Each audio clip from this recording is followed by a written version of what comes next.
अब चूंकि राष्ट्रपति अभिभाषण में आधुनिक भारत के निर्माण की बात हुई है, तो इसलिए महोदय कहना जरूरी है कि प्रधान सेवक ने कहा कि सिर्फ चुनिंदा शहर नहीं बल्कि आधुनिक तत्व प्रगति के हर गांव, हर जिले तक पहुंचे। एक अचंभित करने वाला नजारा और है। फुर्सतगंज नाम का एक एयरपोर्ट, जहां पर सिर्फ परिवार से संबंधित एकेडमी है, जमीन है सरकार की, लेकिन परिवार ने अपने नाम से, बेटा और बेटी के नाम से हॉस्टल खोल दिया है। यहां पर प्रधानमंत्री जी नेताजी सुभाष चंद्र बोस के नाम से इंफ्रास्ट्रक्चर बनाते हैं, सरदार वल्लभ भाई पटेल के नाम से इंफ्रास्ट्रक्चर बनाते हैं, वहां पर राहुल जी के नाम से, प्रियंका जी के नाम से हॉस्टल बना है सरकारी जमीन पर। और बोर्ड पर वो जब थे तो उन्होंने उस पूरी अकादमी के संचालन के लिए किसी हिंदुस्तानी को नहीं, किसी विदेशी कंपनी पर विश्वास किया। उस विदेशी कंपनी ने उस एयरपोर्ट का क्या हश्र किया, यहां पर उस रिपोर्ट में उल्लेखित है। लेकिन आज इस एयरपोर्ट का मैं उल्लेख यहां इसलिए कर रही हूं महोदय कि एक बार सदन में मैं बोल चुकी हूं कि हमारे यहां तिलोई नाम की एक विधानसभा है, वहां पर 30 साल से एक बस अड्डा बना दो, ये हमारी जनता जनार्दन कहती रही। बस अड्डा भी पहली बार तब बना जब प्रदेश में योगी सरकार बनी, देश में मोदी सरकार बनी।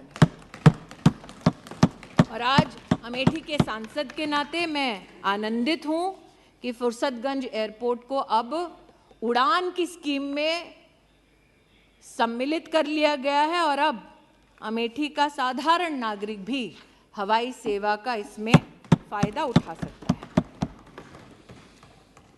इस बात से कोई इनकार नहीं कर सकता कि अमेठी की एक बार चर्चा होती थी और मैंने राष्ट्रपति जी के अभिभाषण का विशेष उल्लेख इसलिए भी किया। महामहिम राष्ट्रपति जी एक बहुत ही गरीब सामान्य परिवार से हैं और इस सरकार की एक बहुत बड़ी मानवीय उपलब्धि ये है कि पद्म पुरस्कार उनको जाता है जो धरातल पर काम करते हैं, मानवीय काम करते हैं, राष्ट्र का नाम रोशन करते हैं, बिना इस अपेक्षा के कि उन्हें सम्मानित किया जाएगा। जिसे सालों साल वीआईपी कॉन्स्टिट्यूएंसी कहा जाता था, वहां परिवार से संबंधित नेताओं को तमगा जरूर मिलता था, लेकिन अमेठी में पहली बार एक बेटी को स्पोर्ट्स में पद्म पुरस्कार अगर किसी ने दिया तो वो शोभा अमेठी की बढ़ाई हमारे प्रधान सेवक ने और वो आशीर्वाद दिया महामहिम राष्ट्रपति जी ने। मैं सुधा उस बेटी की ओर से आज आभार व्यक्त करती हूँ। महामहिम राष्ट्रपति जी, हाँ, मैं माइनॉरिटीज की भी वो बात करना चाहते हैं। मैं माइनॉरिटीज की भी महोदय, वैसे आपका महोदय निर्देश ये रहता है, आपका ये निर्देश रहता है महोदय कि सिर्फ चेयर जो बोले उसको सुनो, वक्तव्य के अलावा कुछ भी रिपोर्ट में और जो निजी वक्तव्य दे रहे हैं ताकि मैं भाषण अपना बंद कर दूं, उनको ना सुनो। तो मैं बताना चाहूंगी महोदय, महिला और माइनॉरिटी दोनों, जो शायद इनको शर्मसार कर दे, हज की कली पॉलिसी देश में प्रस्तावित हुई और जब इनकी सरकार थी जो इस वक्त चिल्ला रहे हैं, तब हज की एक एक एप्लीकेशन के लिए पैसा लिया जाता था। जो हज पे नहीं जा रहा उससे भी पैसा लिया जाता था और पहली बार फॉर्म के लिए पैसा गरीब मुसलमान को ना भरना पड़े, ऐसी पॉलिसी मोदी सरकार लाई। 50,000 रुपए हज की यात्रा, उसमें कम खर्चा करना पड़ेगा गरीब को, यह भी कदम मोदी सरकार ने उठाया और भारत की तिजोरी से पैसा निकालकर ये नहीं किया, अनुशासित प्रशासनिक ढांचे के माध्यम से ये किया। आज जिस लोन की ये बात करते हैं, जब इनकी सरकार थी तो मात्र 100 करोड़ का लोन इन्होंने दिया अपनी सरकार में। मोदी सरकार ने माइनॉरिटी में 21,000 से ज्यादा छात्रों को 280 करोड़ रुपया से ज्यादा पैसा दिया। ये छलते रहे देश में माइनॉरिटीज को ये कहते हुए कि ये इनके हमदर्द हैं। और आज जो मुझसे पूछते हैं कि आपने क्या किया, महिला का अगर आप जेंडर बजट देखें महोदय, तो 2014 में जब इनकी सरकार थी और जो बजट अभी घोषित हुआ है, उस पूरे बजट में जेंडर बजट एक एक मंत्रालय में 130% का इजाफा हुआ है। जवाब दें कि जब इनकी सरकार थी तब इन्होंने महिला को केंद्र बिंदु बनाकर इस प्रकार का आवंटन क्यों नहीं किया। मैं आज दिनकर जी को याद करती हूं। राष्ट्रकवि ने कहा था, प्रण करना है सहज, कठिन है लेकिन उसे निभाना।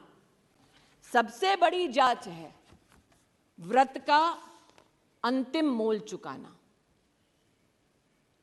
संकल्प मोदी ने किया और इसीलिए आज कीमत चुकाते हैं जब आप बिना किसी तथ्य के उन पर कटाक्ष करते हैं, उन पर आरोप मढ़ते हैं।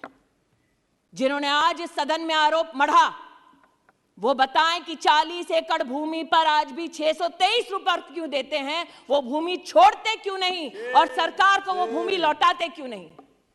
जिन्होंने आज इस सदन पर कटाक्षों की लहर गिना दी, उनसे पूछती हूं, सम्राट साइकिल अमेठी के किसानों की जमीन आज भी क्यों उस खानदान ने हड़पी है, लौटाते क्यों नहीं कोर्ट ऑर्डर के बावजूद। लेकिन ये मात्र जमीनों की बात नहीं है महोदय, कुछ और तथ्य हैं जो इनको शर्मसार करेंगे। जहां 50 साल एक खानदान ने प्रतिनिधि बनकर इस देश की संवैधानिक स्थानों पर, कुर्सियों पर हक जताया, उन लोगों का उन्होंने क्या हश्र किया आज मैं बताना चाहती हूं। महामहिम राष्ट्रपति जी ने अपने अभिभाषण में कहा कि प्रतिदिन सरकार प्रधानमंत्री आवास योजना के अंतर्गत 11,000 घर बनाती है। मैं कहना चाहती हूं कि अमेठी में महोदय 93,000 घर हमारी सरकार ने बनाकर दिए। मतलब लगभग 4 लाख लोगों के पास अमेठी में सर पर छत नहीं थी महोदय, जहां 50 साल इन लोगों का राज रहा। महोदय आज मैं बताना चाहती हूं, महामहिम राष्ट्रपति जी ने अपने अभिभाषण में उल्लेख किया कि 55,000 गैस के कनेक्शन प्रतिदिन दिए गए सरकार द्वारा। अमेठी में 2,14,440 लोगों को जीवन में पहली बार गैस का कनेक्शन तब मिला जब मोदी की सरकार बनी। ये जानना चाहते हैं क्यों मैं अपने लोगों की बात करूं, क्यों ना करूं। महामहिम राष्ट्रपति जी ने उल्लेख किया कि गरीब को मुसीबत के वक्त मुफ्त का राशन मोदी सरकार ने पहुंचाया। इस वर्ष 2 लाख करोड़ का व्यय हो रहा है। मेरी लोकसभा क्षेत्र में 18,72,000 लोग ऐसे हैं जिनको मुफ्त का राशन मिल रहा है। मैं उनकी ओर से आभार व्यक्त करती हूं, क्यों ना करूं।